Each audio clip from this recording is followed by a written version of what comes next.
Las miradas están en la provincia de Corrientes, ya está allí el presidente de la Nación y vamos a tomar contacto para conocer y vivir todo lo que está ocurriendo en este aniversario, 10º aniversario del Club de la Libertad. Exacto, bueno, llegó aproximadamente a las 7 de la tarde el presidente Milei, que participa hoy en la ciudad de Corrientes de la celebración, decíamos, del 10º aniversario del Club de la Libertad, que reúne a la comunidad del pensamiento liberal local. Esto se ha informado oficialmente. El acto comenzó aproximadamente a las 19 horas en el Centro Liberal Local y en el Centro de Convenciones Espacio Andes, que está ubicado en Maipú 3840 de la capital correntina. Allí el jefe de Estado expondrá en una conferencia titulada "Una Argentina liberal es posible", José. Efectivamente, muchísima expectativa en la capital correntina. Un Javier Milei, bueno, que a primera horas de esta jornada en principio se dudó, no oficialmente, si iba a venir o no, fue internada su mamá, pero ahora está hablando ya el presidente de la Nación, Javier Milei. Establecemos el contacto en vivo y en directo. Es de socialdemócrata, pero con marco tirando a la izquierda, demasiado rojo, hoy no lo podría soportar casi. Y después hice mi primer posgrado, que fue en economía keynesiana.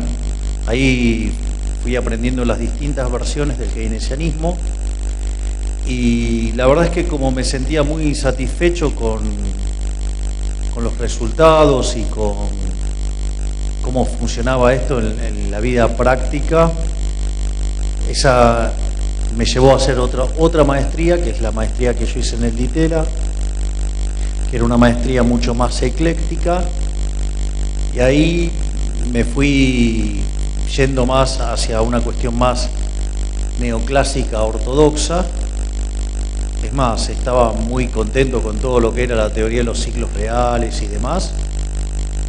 Y nada, pero como todo lo que es tan lindo en algún momento se tiene que terminar, vino la crisis subprime y ahí nada, me reencontré con Keynes, no de buena manera,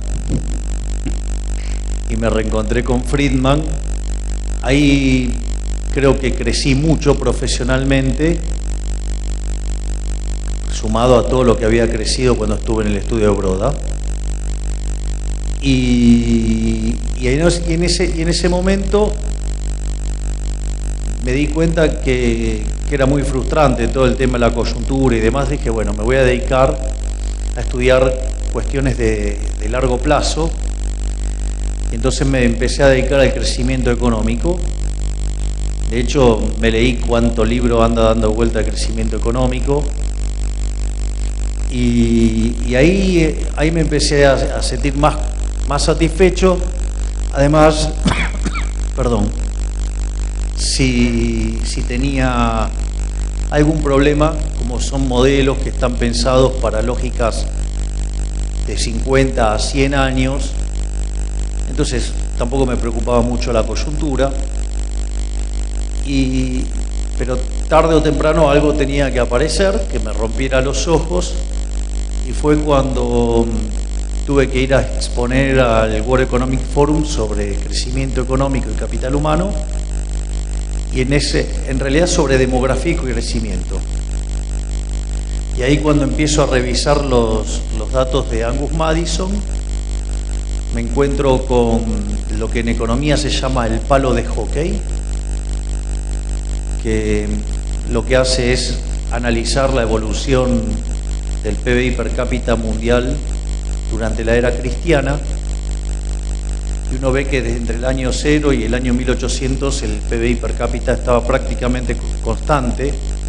Solo había tenido una suba del 40% durante el siglo XVI, es decir, después del descubrimiento de América, y eso daba que la tasa de crecimiento del PBI per cápita era del 0,02%, es decir, para que más o menos tengan una idea,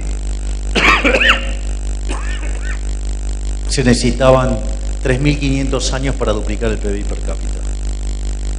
Ahora, lo interesante es que cuando ustedes llegan al año 1800, el PBI per cápita empieza a despegar y en el mundo vivían 800 millones de seres humanos.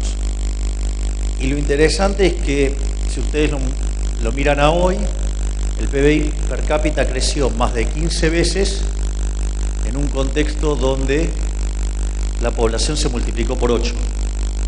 Es decir, que estamos en 80 y 40, 120 veces se multiplicó el PBI. Y eso se va de patadas con algo que la teoría económica considera de manera negativa, que es la presencia de rendimientos crecientes. Porque si yo estoy multiplicando por 8 la población, el PBI per cápita debería haber estado cayendo. Y lo que ustedes tienen es que el PBI per cápita evidentemente creció 15 veces. Eso además implica, en términos de teoría económica, que estamos en lo que se llaman, técnicamente el nombre es no convexidad, concretamente es que hay estructuras de mercado concentradas y que esas estructuras de mercado concentradas, llámese monopolios, son malas. Es decir, los monopolios son malos. Frente a esa situación, quiere decir que la teoría neoclásica estaría diciendo que lo que pasó en los últimos 230 años es malo, o 224, lo que ustedes quieran. Y eso es bastante loco, porque si yo tomo las condiciones de pobreza extrema, es decir, gente viviendo con menos de $1 diario, el número pasó de 95% a 5%. Entonces la pregunta era, ¿cómo puede ser que algo que haya sacado tanta gente de la pobreza, que haya generado tanto bienestar, cómo puede ser que para la teoría económica eso esté mal? Esa situación era...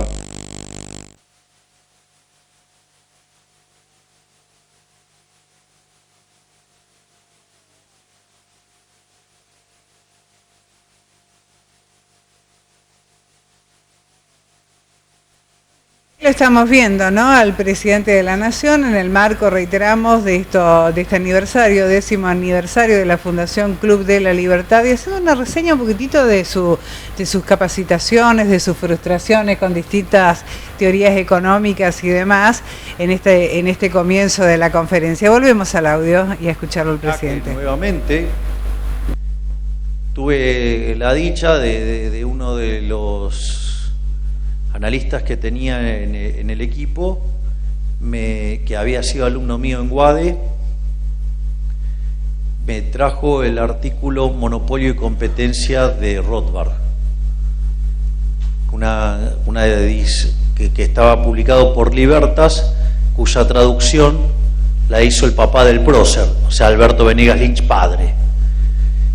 Y yo recuerdo, es un artículo de 140 hojas, me acuerdo que me lo leí en cerca de 3 horas, y cuando lo terminé de leer dije, todo lo que enseñé de estructuras de mercado hasta ahora está todo mal. Y ahí me di cuenta algunos de los problemas que tiene la teoría neoclásica. A partir de ahí empecé a interesarme en la economía austríaca. Me dijo Alberto que el querido Rodolfo Distel anda por acá. Ahí está. ¿Qué haces, Rodolfo? Entonces me compré por internet un montón de libros de economía austríaca y fui a la librería de Rodolfo, me los compré todos y veía cosas que estaban todavía muy interesantes, así que me compré todos hasta, digamos, sacar la cuenta de la plata que me quedaba para tomar el taxi. Y como todavía había cosas que me seguían resultando interesantes, le dije, ¿vos tenés problemas que vuelva mañana? Entonces saqué la cuenta de cuánta plata tenía para comer, para ir y volver en el taxi, y fui y me compré con lo que me quedaba más libros. ¿No te fió? No, en ese momento no. Y bueno, y ahí empezamos también a construir un vínculo. Y de hecho él terminó publicando el libro que me hizo famoso, que se llama Política Económica contra Reloj, que es cuando nosotros, junto a un par de colegas, uno un traidor y otro extremadamente traidor, mentiroso, calumniador, injuriador y demás, se imaginarán de quién hablo.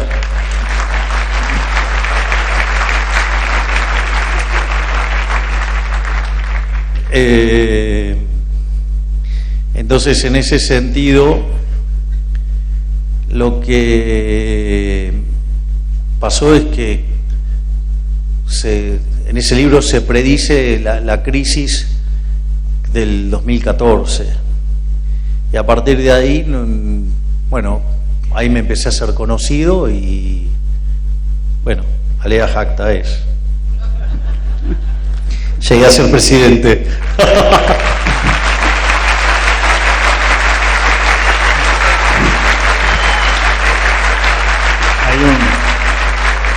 Hay una anécdota que pinta de cuerpo entero al presidente Javier Milei. Nosotros todos los 31 de julio en el Club de la Libertad le hacemos un homenaje a Milton Friedman. Y él había dado varias conversaciones sobre ese tema, sabíamos de su predilección por ese premio Nobel, y entonces lo llamamos por teléfono: Javier, por favor, recomendame algún economista que se anime a hablar de Milton Friedman en Corrientes. La respuesta de Javier Milei fue: yo. Era obvio. La respuesta fue: bueno, entiendo, pero nosotros no tenemos cómo traerte a Corrientes. Yo viajo, me dijo. Dije, pero tampoco tenemos para pagarte el pasaje, me lo pago yo. Y así fue.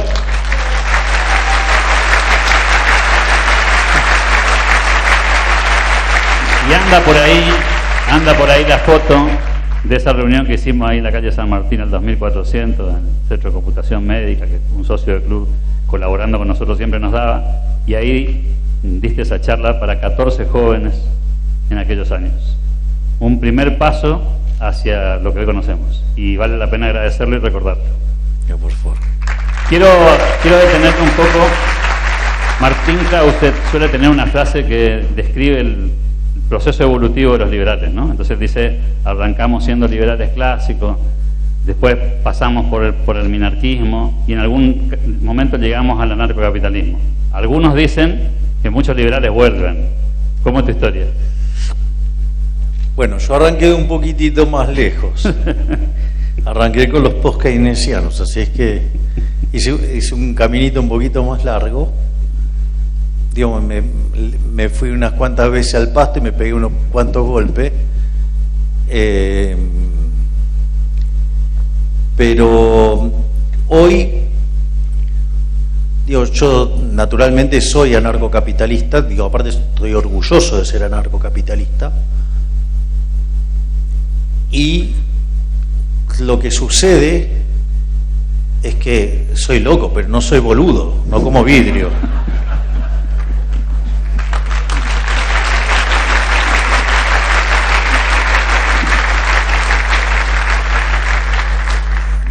O sea, hay una frase muy linda de Milton Friedman que dice, si usted se fija, hay distintos tipos de liberales. Dice, los hay clásicos, los hay minarquistas, y si usted se fija, los hay anarquistas. Vaya que él lo sabía, si el hijo es anarcocapitalista. Así que sabía bien que había liberales anarquistas. Entonces, ahí la cuestión es dónde uno se para. Yo cuando... Hay un libro maravilloso que se llama Análisis General Competitivo de Arrow y Hahn, que es del año 71, previo a que a Arrow le den el premio Nobel junto a Higgs. En ese contexto, ellos lo que dicen es, nosotros no escribimos sobre el modelo de equilibrio general y competitivo porque sea, digamos, una buena representación de la realidad, sino que planteamos esto como un marco normativo para hacia dónde ir. Y yo tomé eso, digamos, con el anarcocapitalismo. O sea, el anarcocapitalismo es nuestro ideal y la realidad es que estamos tan lejos de ese ideal que la verdad que todas las discusiones entre liberales y el liberalómetro y todas esas tonterías, lo único que hacen es ser funcional a los rojos y a los estatistas, que son peleas que no tienen sentido. O sea, porque la realidad es que cuando uno toma las restricciones, digamos, hay muchos ANCAPs que dan recomendaciones en el vacío, sin contemplar lo que se llama condición de Estado, que es la vida real, digamos, qué sé yo. A mí me gustaría una mesa ovalada, Alberto, pero es cuadrada. Bueno, yo la quiero ovalada. Y me entendés, te imaginas que yo te hago un escándalo porque la mesa no es ovalada y entonces me voy y idiota. O sea, bueno, hay muchos ANCAPs de esos, o sea, que ignoran directamente la condición de Estado. Es decir, la realidad es la que es. O sea, yo digo, no importa si me gusta o no me gusta, es la que es. Y después hay otro tipo de restricciones que vos las podés levantar y otras no. Lo que sí es, que yo sí tengo claro, es que no hay nada más cobarde que quedarse de afuera y tirar piedras desde afuera. Porque les puedo asegurar que meterse en este barro no es gratis. Es decir, yo he recibido todo tipo de injurias, calumnias, han dicho cosas verdaderamente aberrantes de mí, de mi hermana, de mi familia. O sea, el sistema se defiende. Entonces, y una de las cosas que yo descubrí, por eso digo, cada día soy más rothbardiano, es que la pelea se da desde adentro. Porque la verdad es que si uno quiere ganar el partido, no sé, la hinchada de Argentina es muy linda, muy maravillosa, pero yo pongo la pelota en la mitad y por más que griten muy lindo y todo, no se mueve la pelota. Es decir, los partidos los gana Messi, los ganan los jugadores, los gana Messi, y entonces eso de estar tirándole piedra a los propios me parece de mediocres y sobre todas las cosas de cobarde. ¿Puedo contar una anécdota ahí? Sí, claro. Corría el 2020, plena pandemia, y Javier Milei mandó un mensaje, una llamada telefónica, y anunció un par de días antes que la batalla cultural era necesaria, pero no era suficiente, y que había que dar el paso hacia adelante. ¿En qué momento hizo ese clic para pasar de esta discusión ideológica, si se quiere, abstracta en algún punto, a este otro plano en el que comprendiste que había que dar el paso hacia adelante? Bueno, yo estaba muy involucrado con la batalla cultural. Siempre fui muy cuidadoso con el tema de las restricciones.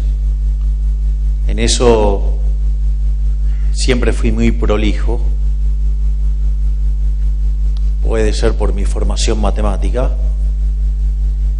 Y en un momento yo, como parte de la batalla cultural, yo vivía de dar conferencias.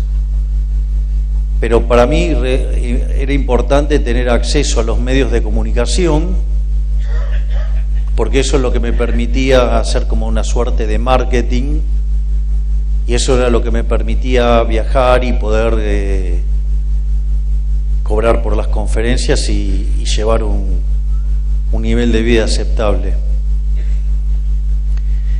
Y en ese contexto, yo cuando viene la primera vuelta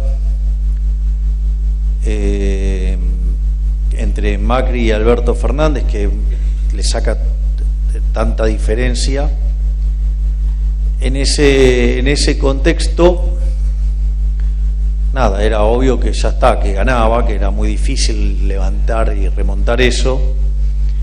Y en ese contexto yo no podía creer lo que estaba viendo, entonces hacía zapping en la televisión y todos los programas de televisión ya estaban repitiendo y yo no podía dormir, y justo paso por Crónica y un chanta que oficia de pseudoeconomista venía de tener una pelea con Bogiano, y entonces pedía por que los liberales fueran censurados en la televisión, que no había que darle más espacio y demás, y porque le estábamos contaminando la vida a la gente. Y en ese contexto a mí me encendió una luz de alarma porque ese economista, en realidad ni siquiera es economista, pero estaba muy cerca de Leandro Santoro. Y Leandro Santoro en ese momento oficiaba como de el hombre de los medios de Alberto. Y después, con lo cual ahí yo tuve una alerta, y después lo vi a Leandro Santoro directamente pidiendo por que se me censurara a mí directamente que se me censurara. Hay casos más groseros, digamos, y menos groseros, pero lo ha hecho con Fontevecchia, lo ha hecho con Dugan y en otros espacios de C5N, donde directamente pedía por la censura de mi persona. Entonces, frente a esa situación dije, se me va a complicar la exposición mediática, se me va a complicar dar conferencias, me voy a quedar sin guita y la voy a estar pasando mal. Entonces dije, bueno, ¿qué hago? Y entonces un día estaba en una mesa cenando y estaba con mi hermana y vino una persona, me dice, qué interesante, toda la batalla cultural, y me pone una boleta y me dice, ¿dónde está la ciudad de Milei acá? Me dice, mirá, si vos no te metés acá, si vos no le disputás el poder real, acá no pasa nada. Es decir, mientras que vos no le estés disputando el poder real, no vas a conseguir nada. Entonces ahí medio como que nos quedamos desconcertados. Me dijo, vení la semana que viene y me decís. Y cuando nos fuimos con el jefe, dijimos, che, ¿y esto? Y bueno, entonces decidimos meternos. Eso además ocurrió en el medio de la pandemia y ahí nos decidimos a dar la batalla en el plano de la política. Y ahí es cuando empezamos, primero arrancamos con Expert y una vez que empezó a andar el proceso, sentíamos la necesidad de construir nuestro propio proyecto y fue que nos presentamos en Capital Federal. Yo recuerdo que lo primero que nos dijeron era que éramos muy simpáticos para hablar en televisión, pero que no conseguíamos votos. Después de eso nos dijeron que no íbamos a poder formar partido, y formamos partido.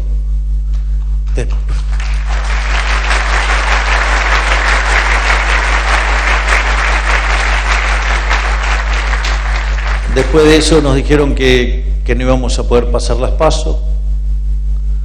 Después nos dijeron que íbamos a perder contra el voto en blanco. Después nos dijeron que íbamos a ser vapuleados por la izquierda. Después, frente a que veníamos avanzando fuerte, el señor Larreta creó una lista alternativa encabezada por el traidor López Murphy, que imagino que les duele escucharlo, pero que es un traidor de las ideas. Un señor que, por ejemplo, entre otras cosas, me hacía por su gente tratar de nazi, digamos, o decirme que era kirchnerista de buenos modales, kirchnerista de derecha o castrista. Digamos, alguien que trabajaba para un socialdemócrata con vocación intervencionista y en lugar de disputarle la interna a Vidal se dedicaba a ensuciarme a mí. Con lo cual, digamos, es bueno que sepan quiénes son los que se disfrazan de liberales y son verdaderas basuras que van en contra de las ideas. Y obviamente que eso vale para los que venían atrás en la lista también. Tómenlo como quieran.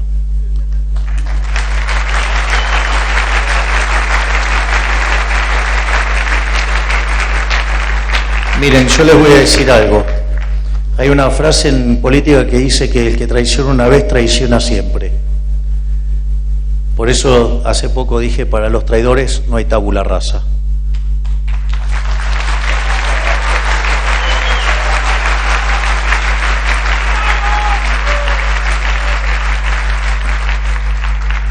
Y así que ahora cuando lo ven, que quiere hacerse el bueno, tratar de salvar el capítulo 4 de la ley bases, no le crean, en realidad está tratando de dinamitar mi programa económico para que me pegue una piña, porque sigue siendo empleado de Larreta.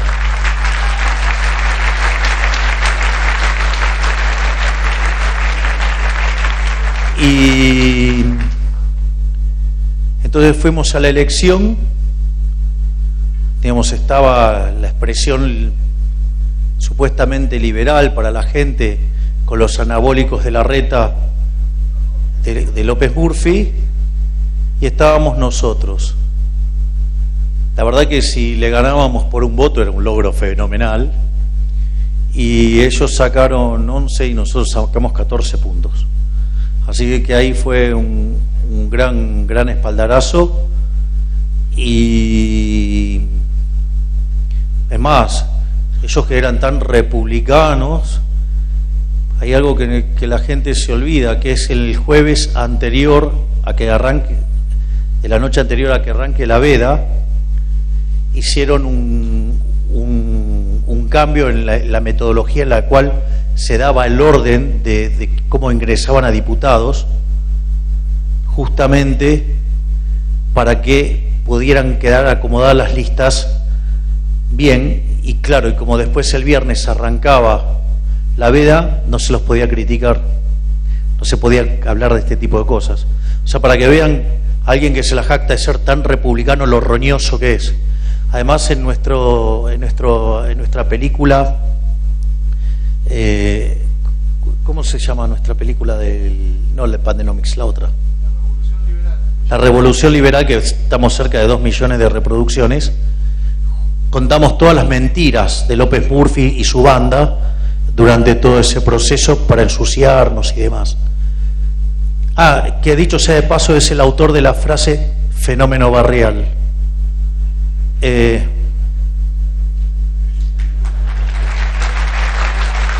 Ese sí que la vio.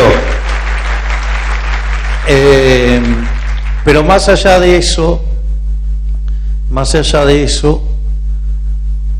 después terminamos sacando el 17% de los votos, o sea, con lo cual tuvimos 2 bancas de diputados nacionales, tuvimos 5 bancas a nivel, digamos, de capital federal. Y entonces ahí también pasó algo muy lindo, que es que cuando asumimos, un periodista muy grosero,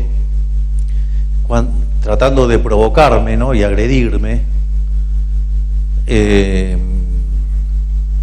cuando estábamos por asumir con victoria, me hace una nota y me dice que qué podíamos hacer si íbamos a ser 2 diputados en 257.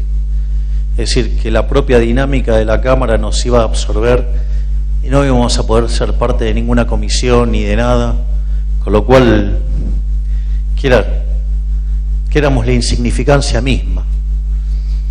Y en ese contexto yo le dije que a mí lo que me guiaba era el primer libro de Macabeos 3:19, que dice que la victoria en la batalla no depende de la cantidad de soldados, sino de las fuerzas que vienen del cielo. Y efectivamente, si ustedes toman los discursos de la Cámara, los discursos más vistos en la historia de la Cámara son los discursos que di yo. Es decir, mis discursos les ganan a discursos que llevaban muchísimos años y por temas muchísimo más calientes, al margen de todas las reproducciones que podíamos tener en nuestras propias redes sociales. Y cuando llega el momento de cobrar la primera dieta, en una idea maravillosa que tuvo el jefe, la sorteamos. Se anotaron como 1 millón de personas para ese sorteo, y eso lo hicimos en Mar del Plata, lo hicimos en las escalinatas del Costa Galana, y ese día convocamos, a pesar de lo frío que estaba y ventoso, convocamos más de 10.000 personas, y después fue tapa en cerca de 30 países del mundo lo que habíamos hecho. O sea, en aquel momento eran como 200.000 pesos y habíamos conseguido, era la campaña publicitaria más grande del mundo, con 200.000 mangos habíamos salido en 30 países del mundo. O sea, era una obra de arte. Gracias, jefe.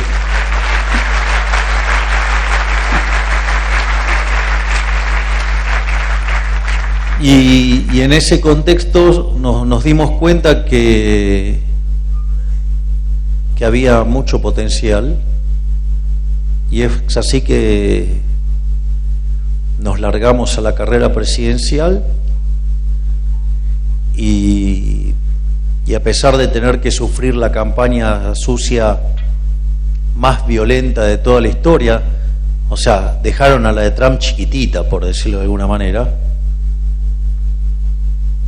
se volvió a dar la frase de Macabeos, y las fuerzas del cielo nos trajeron hasta este lugar. Así es que sobre todo lo que yo tengo es un agradecimiento enorme a los argentinos que han confiado en que una solución liberal es posible, y que seamos nosotros los que tenemos que estar al mando de conducir esto, y para mí eso es un gran honor y un motivo de agradecimiento para con todos los argentinos. Nos piden que vayamos redondeando. Hay compromisos también que cumplir para regresar a la ciudad de Buenos Aires, y para no robar más tiempo al presidente de la Nación. Tranquilo, digo que se está poniendo divertido. Esto recién arranca.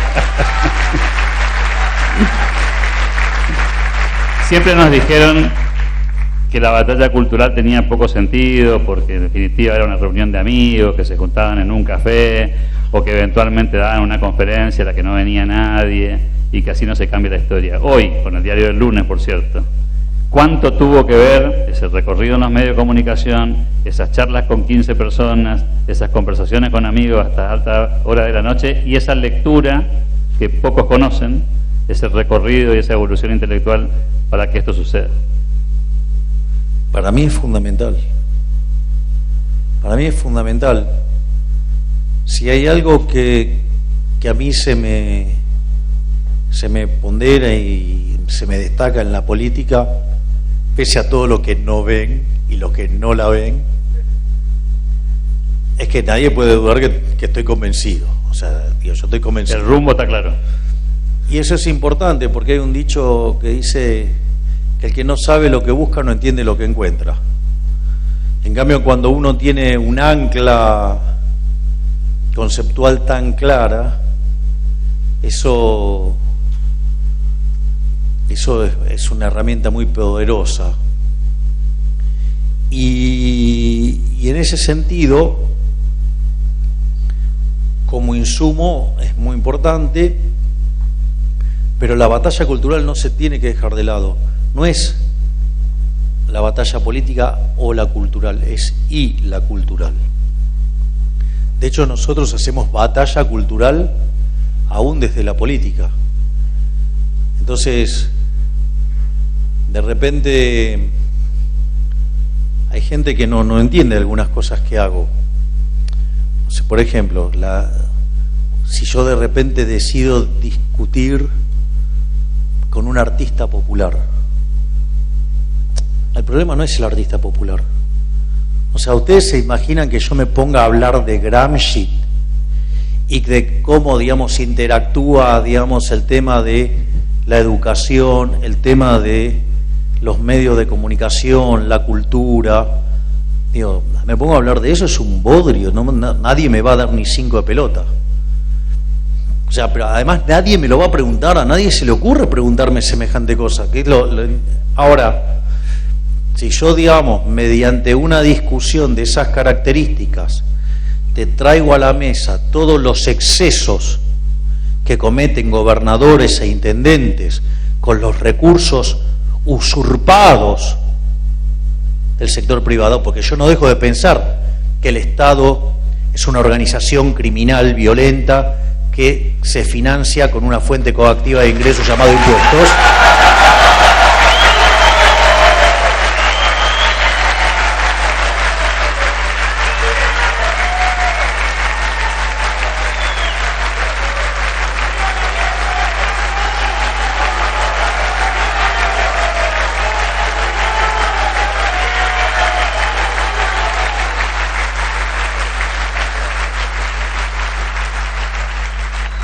Les puedo asegurar que si con ese énfasis se metieran en política, saben el problema de que estarían los políticos y saben qué cerca estaríamos del anarcocapitalismo.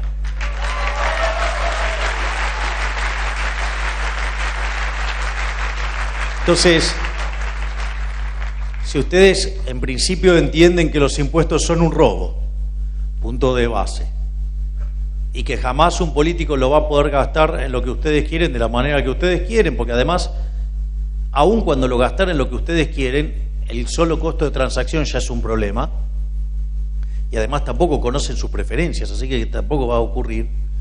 Pero si además esos recursos que a ustedes se los robaron, ya sea el político lo utiliza, o sea, para transformar la cultura, es decir, utiliza a artistas para venderle a ustedes el pescado podrido de la política, o sea, le están robando el dinero para además lavarle el cerebro. Lo mismo que hace la educación pública y lo mismo que hacen los medios de comunicación. Entonces, por ejemplo,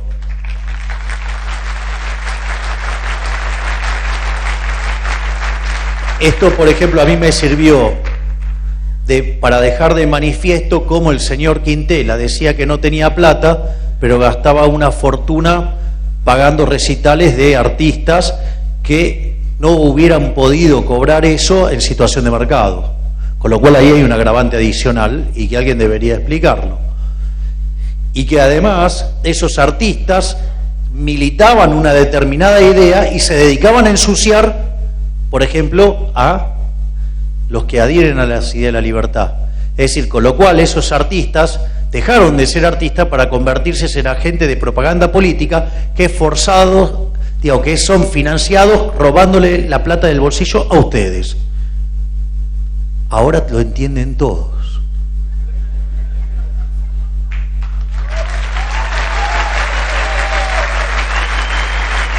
La instalación del debate público y el cambio cultural que ha habido en Argentina en los últimos años, de esa tendencia más a validar la intervención del Estado en un montón de ámbitos de la vida, a esta nueva visión en la que muchos empiezan a revisarse esta mirada y empiezan a comprender cuán peligroso puede ser ese excesivo intervencionismo del Estado. ¿Crees que es un camino sin retorno? ¿Crees que es un camino que está validado? Porque muchos preguntan si eso es una constante o estamos frente a un camino de incertidumbre. Hay una frase que dice que una vez que vos abriste los ojos, ya no los podés volver a cerrar. El día que vos dejaste de ser cordero y te convertiste en un león, no vas a volver a ser cordero.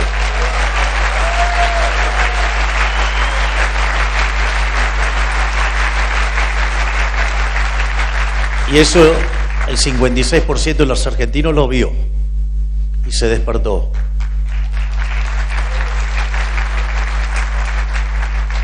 Y que por la lógica del sistema electoral todavía no tenga esa representación en ese nido de ratas que es la Cámara de Diputados o que es el Congreso de la Nación,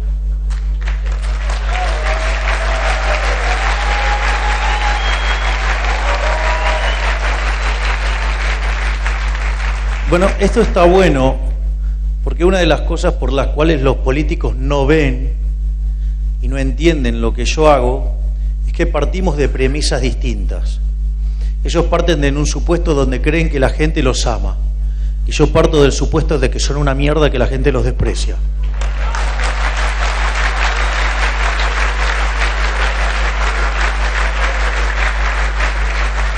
Les puedo asegurar que los resultados cambian sustancialmente con ese supuesto. Entonces, nosotros, por ejemplo, nosotros enviamos un decreto de necesidad y urgencia.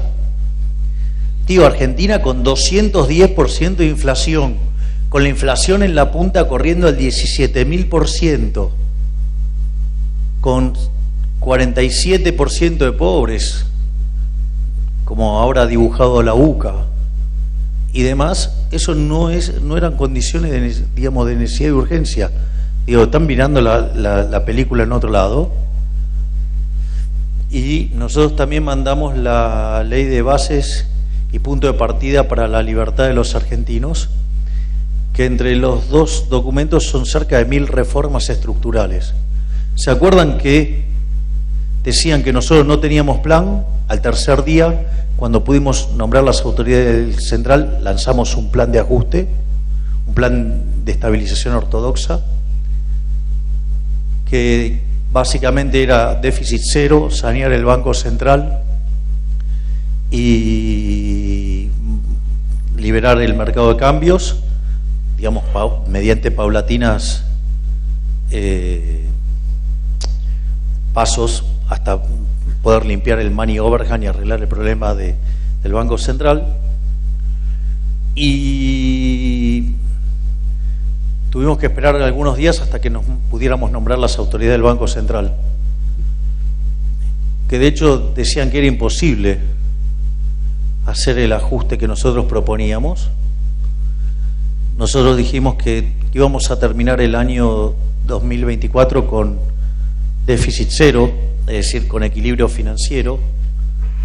Nosotros creíamos que lo íbamos a lograr el equilibrio primario en enero y el financiero en marzo. Bueno, lo logramos en un mes, en enero.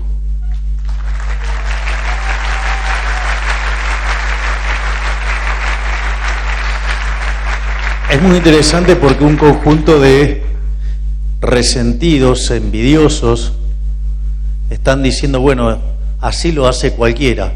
No, cualquiera no, porque no lo hizo nadie. El único que tuvo las pelotas para hacerlo fui yo.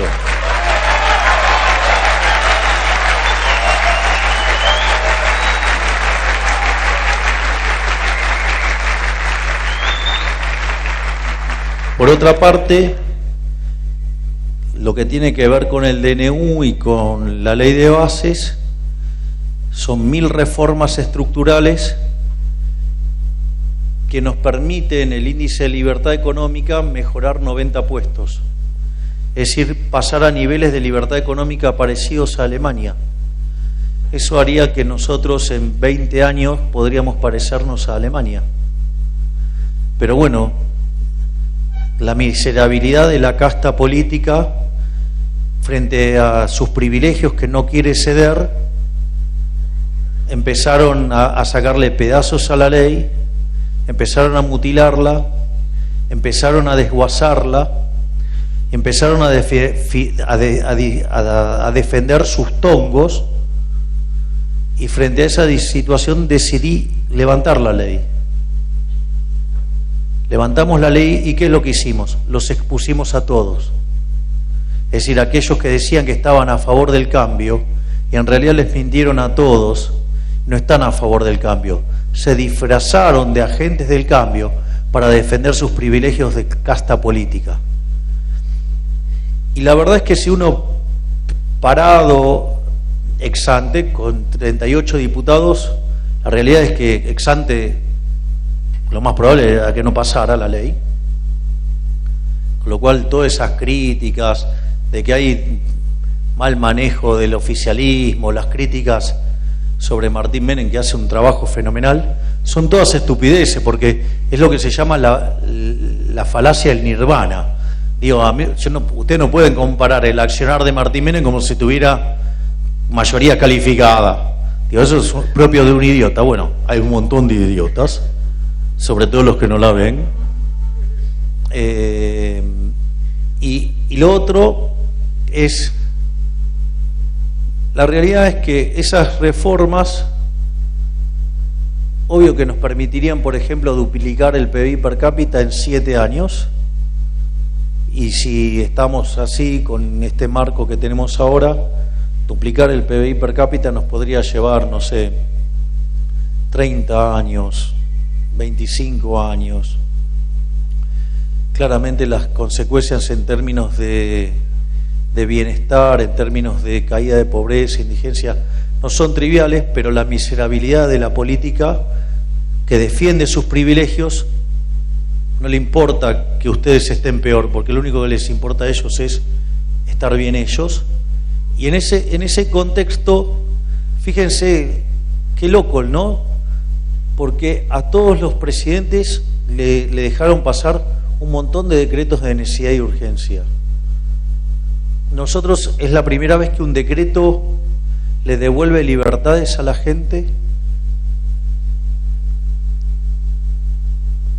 promueve estructuras de mercado competitivas, no proempresa, competitivas, y además elimina un montón de privilegios de la política. Y sin embargo se oponen ferozmente. Es raro, ¿no? Bueno, no es raro. De vuelta, cambiemos el supuesto sobre que los políticos no son ángeles y son soretes, ahí les va a dar bien.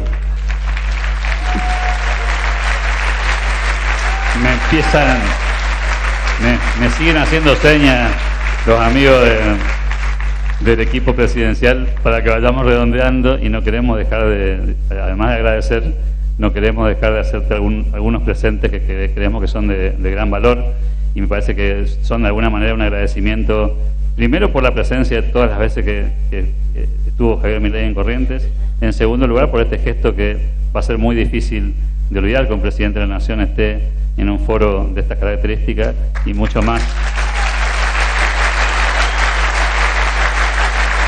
aún casualmente en los 10 años y a pocos meses de iniciar la gestión. Así que si alguien me facilita, voy a agradecer mucho, así le puedo entregar en mano al presidente. Lo que quiero decir es que el agradecido soy yo. He encontrado en Alberto un gran amigo y que siempre me apoyó, no solo cuando no era conocido, sino cuando algunos libersaurios, o sea, liberales dinosaurios, pedían que se me censurara también de los espacios liberales, que no se me invitara, y sin embargo los amigos del Club de la Libertad siempre me invitaron y no cedieron a las presiones del rey de los libersaurios.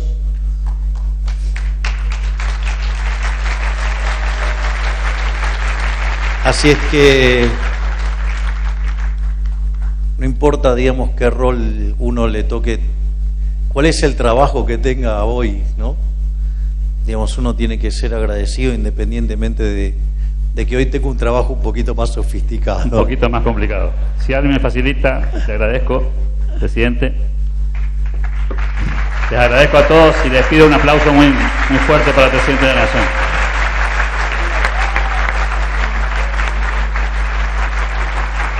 No. Primero Ahí está. Por favor. Bueno, esta es primero una pequeña medalla con el logo del Club de la Libertad, que dice para Javier Milei. Detrás dice: viva la libertad, carajo, 19 de febrero del 2024.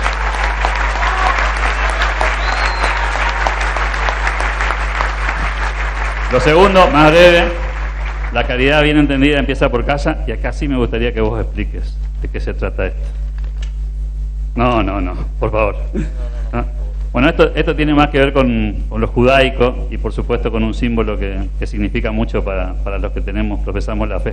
Así que también agradecido como un regalo personal. Y Caito Leconte quiere entregarte una colección. Primero te quiero entregar, en nombre de Corrientes, la bandera de Corrientes. La bandera de Corrientes tiene un lema que es un ideal para todos los correntinos, y fue hace 170 años un ideal: patria, libertad, constitución. Ese era el ideal de Corrientes. 5 ejércitos libertadores presentó para luchar por la libertad, y decían que Corrientes, sus ejércitos, no sabían decir la palabra libertad porque hablaban en guaraní. Y entonces un tribuno escribió Ayererecó Oaxacatú, que quiere decir yo me sé gobernar y tenerme bien. Ese es el lema de Corrientes, Ayererecó Oaxacatú. Y dicen que era un pueblo bárbaro que salió de los montes para pelear por la libertad. Nosotros queremos que sepa Javier Milei, en Corrientes, en el Club de la Libertad, por el Club de la Libertad, tu voz no está sola. Siempre te vamos a acompañar como lo hemos hecho hasta ahora, porque reivindicás la libertad. Entonces, cuando te quiero entregar la bandera de Corrientes, con la inscripción, con nuestro lema, Patria, Libertad, Constitución,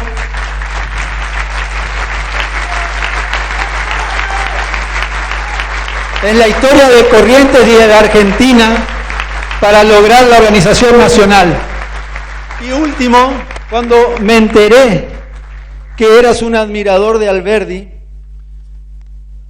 en mi familia existe este libro de Alberdi, que son sus obras completas, desde 1886, cuando se editó por primera vez, a 2 años de su muerte.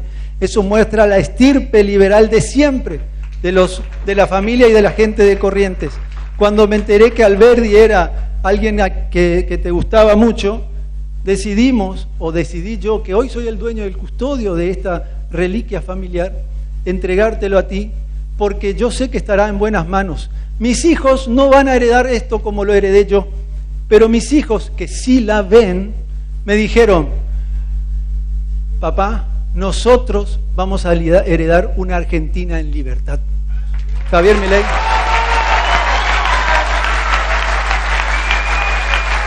Muchísimas gracias. Gracias. Son 3 tomos. Sí, no, perfecto. Muchísimas gracias. Les pido por último un fuerte aplauso para el presidente de la Nación. Gracias. ¡Viva la libertad, carajo! ¡Viva la libertad, carajo! ¡Viva la libertad, carajo! Muchas gracias. Gracias a todos. Le pedimos a los directores una fotografía con todos juntos. Edgardo, Carlos, una fotografía todos juntos con el presidente y con los 7. Subiendo ya pudimos compartir con todos ustedes la palabra del presidente de la Nación, Javier Milei, allí en Maipú 3840, Espacio Andes, donde tuvo un discurso particularmente no esperado, ¿no? Una Argentina liberal es posible, era el título de lo que él iba a hablar, pero hizo una reseña de su llegada al gobierno, bueno, de los tropiezos y de la gente que ha quedado en el camino, con términos bastante fuertes hacia algunos sectores de la oposición. Es el estilo del presidente de la Nación al que vamos a tener que ir asimilando paulatinamente, ¿no? Y acostumbrándonos. Efectivamente, bueno, un Milei de pura cepa es el que vino, ¿eh? No vino un león medido, un gatito mimoso como se lo acusó en su momento, sino que un Javier Milei de pura cepa. 50 minutos casi en este conversatorio allí con Alberto Medina Méndez. Cuando transcurría aproximadamente media hora, dijo, no, está bueno esto. Cuando intentaba liberarlo Alberto, sabiendo la agenda presidencial y los compromisos que tiene el presidente, como que se sintió a gusto y quiso extender justamente este diálogo, y ha dejado frases y definiciones muy picantes. Se ha definido como anarcocapitalista, que esto es en realidad lo que todos conocemos, pero es la palabra para asegurar que no cree en el Estado, sí en la soberanía individual, en la propiedad privada y en el mercado libre. También aseguró que es loco, pero que no come vidrio. Se autodefinió de esta manera el presidente de todos los argentinos. También que meterse en este barro no es gratis, Elsa. No es gratis. No es gratis, e hizo referencia en este caso a varias acusaciones y a mentiras durante la campaña política y también en el comienzo de su gestión.